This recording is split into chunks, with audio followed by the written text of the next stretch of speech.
I cut the check, I cut the check, I cut the check. Tell my niggas we up next, so we up next. She shot a text, she shot a text, she shot a text. Kill the I might put the different day, put a nigga on that same shit. I've been ballin' with my niggas, Kevin Cambridge. Oh, you drippy, but you better tuck your chain quick.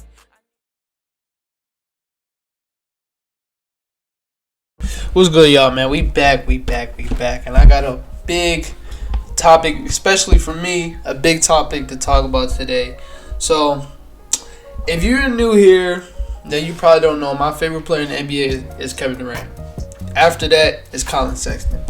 So, I am partially a Cavs fan because of Collin Sexton. Also, my third favorite player in the league, Darius Garland. I've been following both of them since high school, so I just followed them up here. So they're both one of my favorite players in the league. And last year was a really exciting year for us when we were healthy.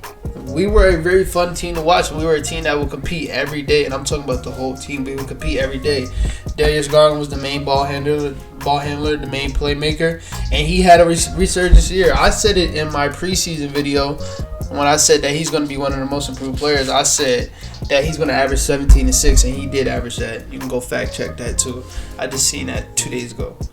But yeah, so he averaged 17 and 6. I did not expect Collin to go up like he did last year. Collin averaged, damn, I should really have this shit pulled up. Oh, I don't. I do. Collin averaged 24 points, 3 rebounds, and 4 assists, which to me, 4 assists for Collin Sexton is pretty good. And I'm going to get into more of his assists later on in the video, but we had a really good year for our whole team. We even had Isaac Okoro. He stepped up later in the season when everybody was hurt, and he took on the main playmaking options. And he had really good games. He had a 30-point game against the Suns that we did win. So we had a pretty good year in my eyes. But this is the thing. If I'm thinking as a Cavs fan, which I'm not, if I'm thinking as a Cavs fan, I know their one thought was we basically have Dame and CJ 2.0. Dame and CJ 1.0 didn't do shit. They're fun to watch. They made it to the Western Conference Finals, but they not on nothing. It's all about championships. So, if you're not paying attention to the media, Collin Sexton is now in trade rumors and trade talks. The Cavaliers are open to trading him. And for a Cavs fan, if I was to think in a Cavs fandom, I would be excited because they're not accepting that, yes, we got the next Dame and CJ. Because if you want to be realistic, if you got two small guards, you're probably not going to win nothing. And you've seen it with Dame and CJ, two of the best NBA talents we have in this league, and they just can't win. And it's not just basically because of the backcourt, but it's hard to build around that backcourt. You got to find the specific pieces to build around that team. I feel like if they had Draymond Green, they would have won a couple. Well, Draymond Green's that guy. But not to get too much off topic. They didn't win nothing. So if I was thinking as a Cavs fan, I would be excited because, yes, these two are exciting to watch. They got their own nickname, Sexland. They're a fun team. They're a fun duo to watch. When they're both gone, they're fun to watch. But you know it's all about championships, and they probably not going to win one together. So they see Darius Garland as the best out of the two, which, if I want to be honest, yes, Darius Garland is the better player. Not as of right now, but he does have the higher ceiling, and you've seen that in his second year. He just took off. So they want to get rid of Collin, and Collin does want a max deal, which it depends on what you say max, because some people got max deals and it was like $28 million. And if I'm a team, I'll give Collin like 25. I don't feel like he's worth max like with Jason Tatum, De'Aaron Fox, Donovan Mitchell. What they got last year was like $35 million. I don't feel like he's worth that now or yet. But like 25, I'd be willing to give him 25. I even said I would be willing to give Lonzo 25. So I'm damn sure giving Collin 25. But I want to come here to also talk about the people, the Cavs fans. A lot of Cavs fans hate Collin Sexton. He has this notion of he doesn't pass the ball. Okay. If you want to say that, you can only say that from off his year 1 and year 2. Year 2, he passed the ball, but it wasn't all that. This year, Collin Sexton took a fucking leap in passing the ball. I'm not looking at the assists. I'm not looking at none of the numbers, even though I will name the numbers later on. If you watch basketball, if you watch Cavs basketball, which I know a lot of people don't, because you got to do a lot. You got to actually care. You got to have patience because we do suck. And you got to find I got a streaming app. I know I can watch any game I want. And I know not a lot of people had that. You'll see a lot of people under these comments when they see these Collin Sexton posts. They be like, "Oh, he doesn't pass. He sucks. Oh, he wanted a max deal. That's why they want to get rid of him." Okay, that's not true though. You're obviously telling me you don't watch Cavs games. Collin Sexton took a big playmaking leap this year, and it started off on his pick and roll. Collin Sexton uses the pick and roll to get his buckets a lot. And when I say a lot, I mean mostly all the time. And he usually, like last year or the year before that, he never really passed off those pick and rolls. And one, you can say that's because we never really had a pick and roll lob at center. But still, it was still some times where he could have like gave a little pass.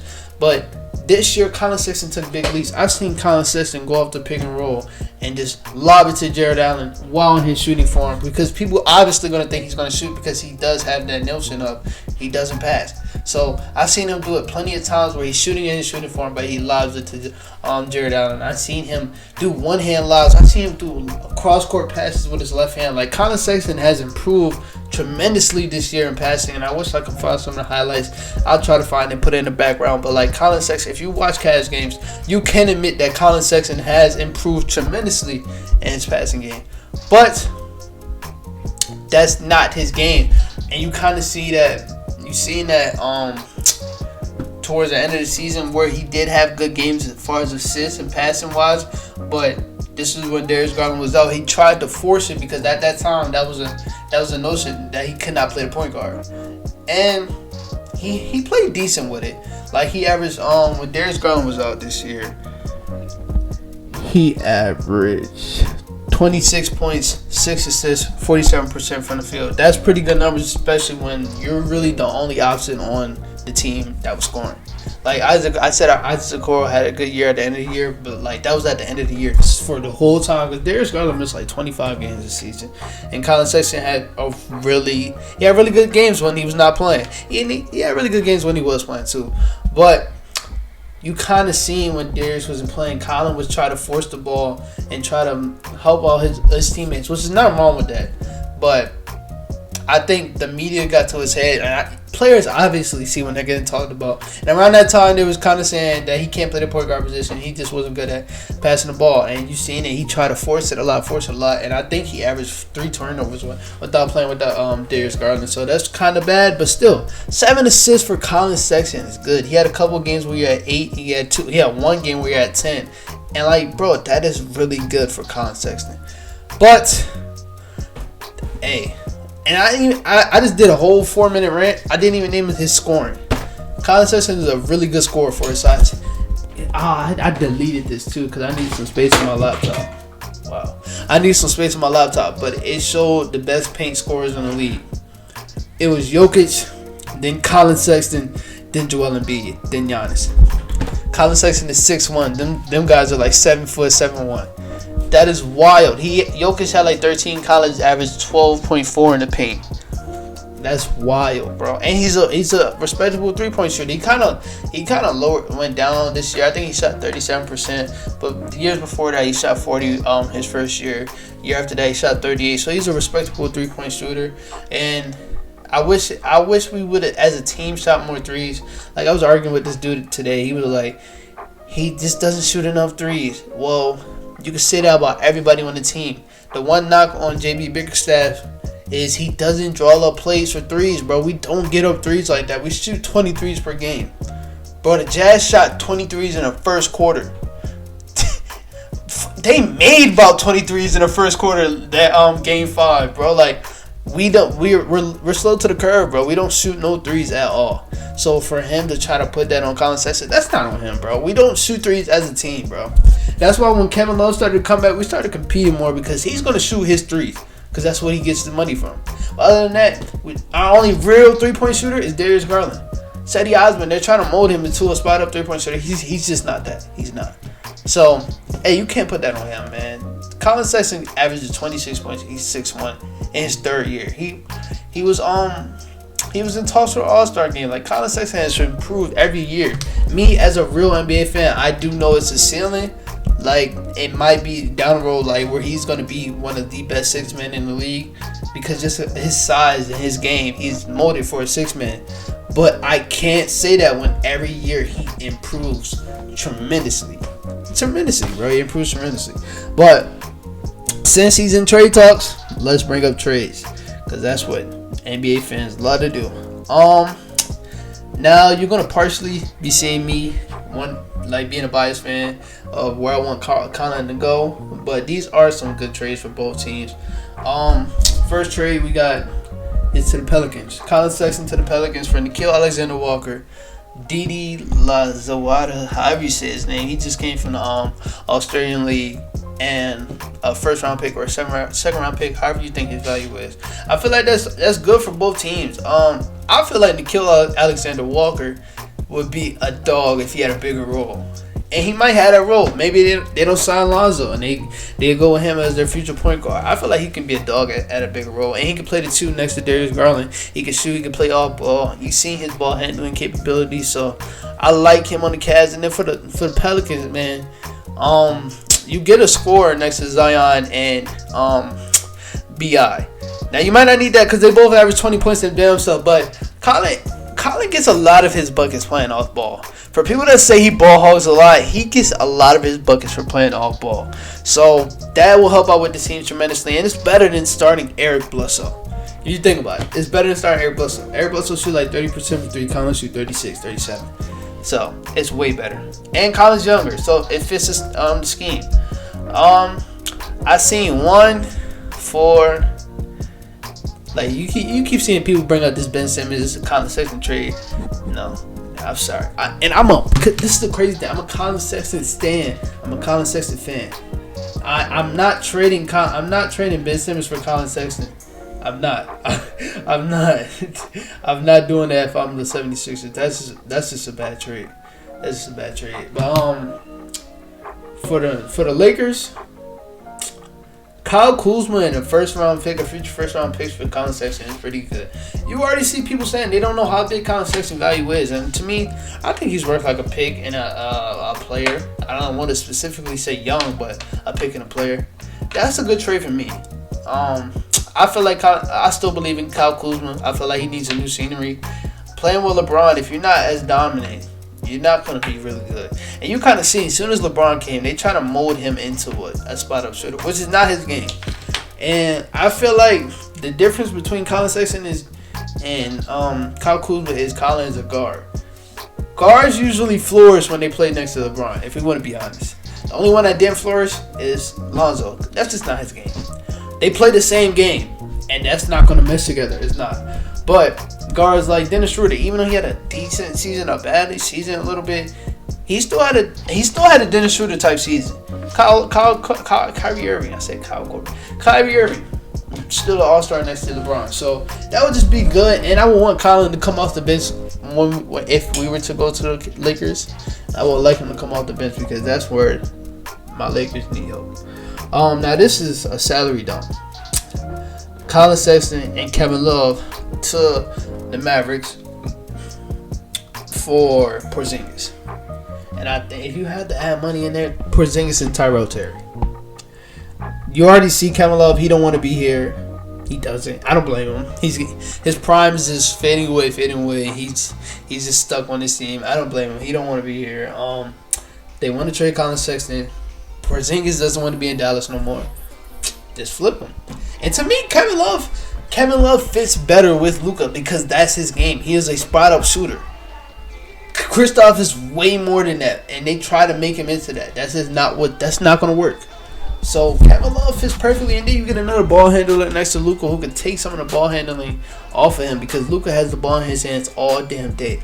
So you get another ball handler next to Luka, and like I said, Collin Sexton is a really good spot-up shooter, so he would not lack with playing next to Luka. And then you get Kristaps on the Cavs. It allows him to spread his wings.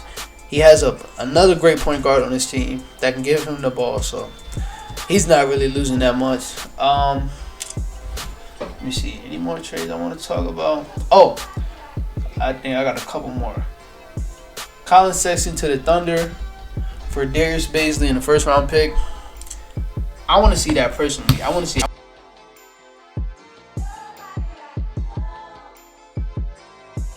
Shai Gilgeous-Alexander. Shai Gilgeous, however you say his name. He is a naturally born point guard. Like he came out as a point guard. Then he went to play with CP and he started scoring more. But he's a natural born point guard. So that playmaking shit, I'm not worried about that. I'm not. Because it's not going to take away from the game. And then it allows him to go back into his point guard roles. And then Collin will come in there and score. I feel like that would be a fun, exciting backcourt. And then Darius Bazley, he's a clutch sports guy. Him and Darius Garland, they're clutch sports guys. Yeah, I guess that'll mesh together. The Cavs get their 4 that they've been looking for a minute. Darius Bazley can play the 4 or the 3.